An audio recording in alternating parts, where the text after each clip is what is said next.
नमस्कार साथियों, कैसे हैं आप सब। उम्मीद करते हैं आप सब बहुत ही अच्छे होंगे। तो मेरा नाम है हर्ष कुमार और स्वागत करता हूं आपके अपने YouTube चैनल मेंस बाबा के ऊपर में। तो साथियों, रिसेंटली एक खबर आई है सामने, और खबर क्या आई है कि ईडी के द्वारा केस दर्ज कर दिया गया है बीबीसी के ऊपर। यानी जो बीबीसी कंपनी है जो न्यूज ब्रॉडकास्ट करती है, उसके ऊपर में ईडी ने क्या किया है साथियों, केस दर्ज कर दिया है। केस किसके ऊपर में दर्ज किया है? बीबीसी के ऊपर। किस चीज के ऊपर में? फेमा एक्ट के ऊपर में। यानी इन्होंने फेमा के अंदर में कुछ गड़बड़ी की है, इसलिए बीबीसी के ऊपर में ईडी ने केस दर्ज किया है। पूरा मामला जांच करेंगे आपके साथ और बताएंगे फेमा के बारे में, जो सबसे इंपॉर्टेंट है यूपीएससी एग्जाम के लिए, और भी तमाम तरह की बातें। तो एक बार वीडियो को लाइक कर दीजिए और चैनल को भी सब्सक्राइब कर दीजिए और शेयर कर दीजिए अपने सारे दोस्तों के साथ। जीएस पेपर 2 से इंपॉर्टेंट रहेगा government policies and intervention. The Indian express के द्वारा भी साथियों न्यूज को कवर किया गया था। न्यूज मैंने बता दिया कि जो ब्रिटिश ब्रॉडकास्टिंग कॉर्पोरेशन है उसके ऊपर में भारत का ईडी ने केस कर दिया है।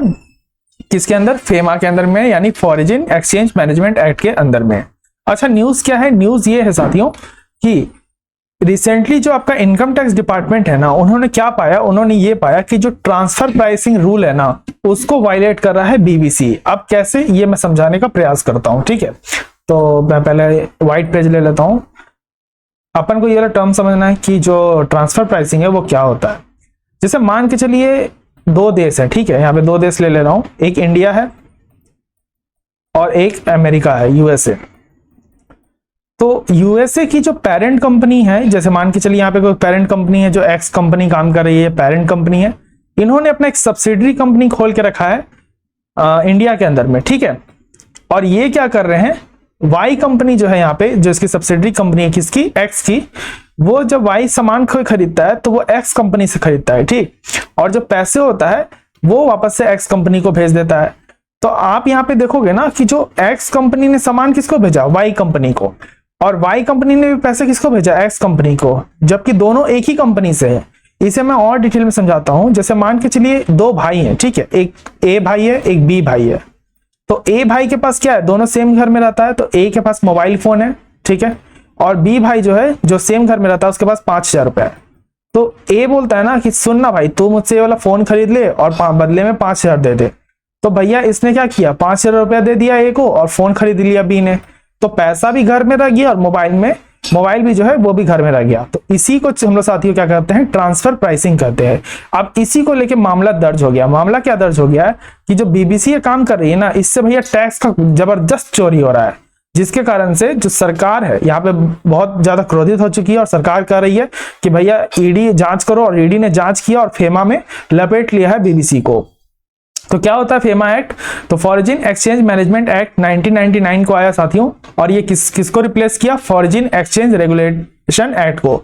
इसमें एक बेसिक डिफरेंस यही है सबसे ज्यादा कि जो अब फेमा का एक्ट लागू होता है ना, वो एक तरह का आपका इम्प्रिजमेंट से हटके जो आपको मॉनेटरी हो गया। ठीक है, मॉनेटरी का यह मतलब है कि भैया आपने कोई गुनाह किया, तो आपने जैसे टैक्स का चोरी किया या मनी लॉन्ड्रिंग किया, तो कुछ % पैसा दे दीजिए, सवाल के जवाब दे दीजिए और फिर छूट जाइए।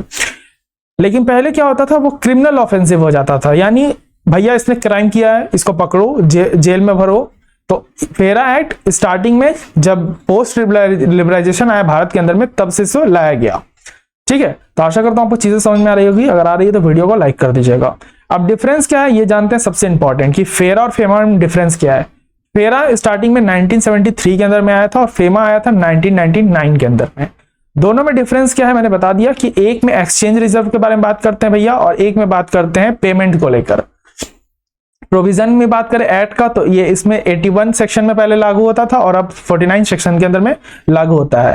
फेरा जो है आपका क्रिमिनल ऑफेंसिव था, यानी कोई भी भैया ऐसा काम किया जो मनी लॉन्ड्रिंग किया, ये भैया क्रिमिनल एक तरह का, इसको पकड़ो, जेल में डालो।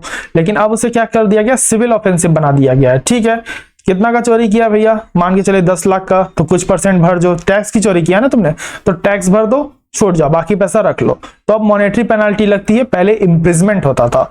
तो यही फेरा और फेमा में बेसिक डिफरेंस है, और इससे ज्यादा आपको इंपॉर्टेंट इसमें कुछ भी नहीं जानना। और एक सबसे इंपॉर्टेंट यहाँ पे ये भी छोड़िए, सॉरी, कि आरबीआई और सेंट्रल गवर्नमेंट जो है फेरा को रेगुलेट करती थी, लेकिन अब ये आरबीआई रेगुलेट करती है, लेकिन सिर्फ कैपिटल अकाउंट को, यानी करंट अकाउंट में जो भी ट्रांजेक्शन हो रहा है भैया वो आज भी फ्री है, कोई दिक्कत नहीं है। फेमा के अंदर में। बट अगर आप कैपिटल ट्रांजेक्शन करते हो, कैपिटल ट्रांजेक्शन का मतलब हो गया यानी आप पूंजीगत ट्रांजेक्शन करते हो या किसी सामान का ट्रांजेक्शन करते हो, उस तरह की कैपिटल वस्तु जिससे आपका इनकम जनरेट होता है, उसे हम कैपिटल वस्तु कहते हैं। तो अगर उसका ट्रांजेक्शन करते हो तो उससे क्या होता है, उससे आप यहाँ पे टैक्स का चोरी करते हो, इसीलिए आपको ईडी पकड़ती है।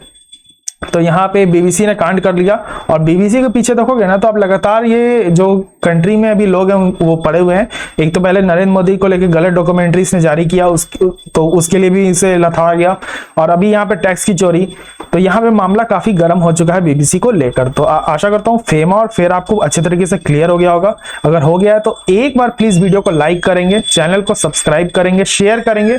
बहुत सारी स्पेशल क्लासेस चल रही हैं, जाके देख सकते हैं। तब तक के लिए रखें अपना ध्यान, मुझे दे आ गया। धन्यवाद। जय हिंद, जय भारत।